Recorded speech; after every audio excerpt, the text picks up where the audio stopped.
O'clock, we're just seeing cloudy skies, dry conditions across the region. But over the next few hours, we are first alerting you to some light snow that we will be tracking at the north border. And those light snow showers push out late morning tomorrow. Thereafter, looking at highs in the 60s Thursday and Friday. But I also want to first alert you to some first alert weather days expected this Friday and Saturday. But let's go over tonight first. As of 10 o'clock, temperatures are in the 30s across the region. Around 1 to 2 a.m., we see a disturbance bring some light mix and snow towards the northern half of the Devil's Lake Basin. So Langton, you start seeing some light snowflakes coming down around that period of time. By 4:30, it's crossing over the northern Red River Valley and then making its way east as we head into the later morning hours. So Roseau seeing some snowflakes by around 6 to 7 o'clock. And notice some of those dark blues could indicate some moderate snowfall north of the international border. So if you have to travel to Canada for tomorrow morning's commute, may want to account for a couple slick spots on the roads.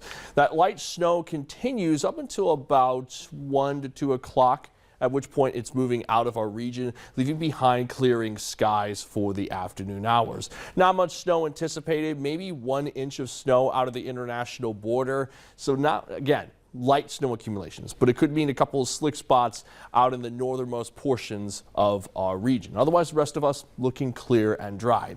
Thereafter, for tomorrow afternoon's temperatures will be in the 60s, 63 in Fargo, 63 in Wahpeton, 58 in Detroit Lakes. For context, normally we're in the upper 30s heading into mid-March, so we're looking very mild, very warm in terms of temperatures for this time of year.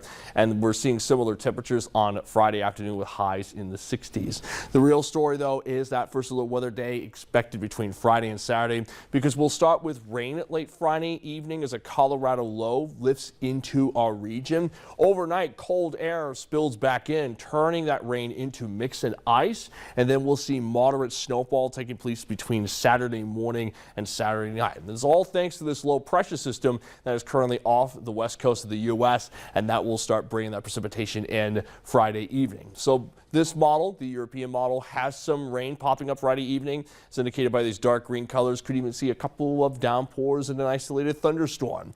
Overnight, we see that rain turning into freezing rain as winds shift to coming from a northwesterly direction.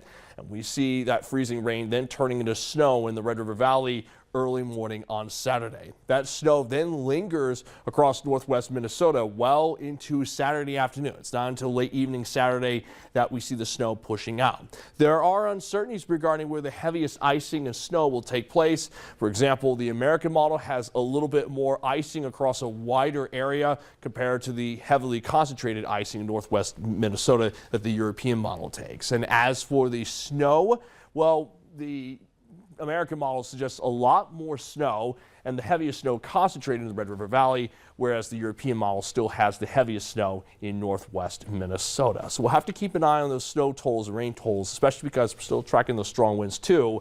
Next week, though, much better. Just only a couple of isolated chances and temperatures in the 30s to 40s.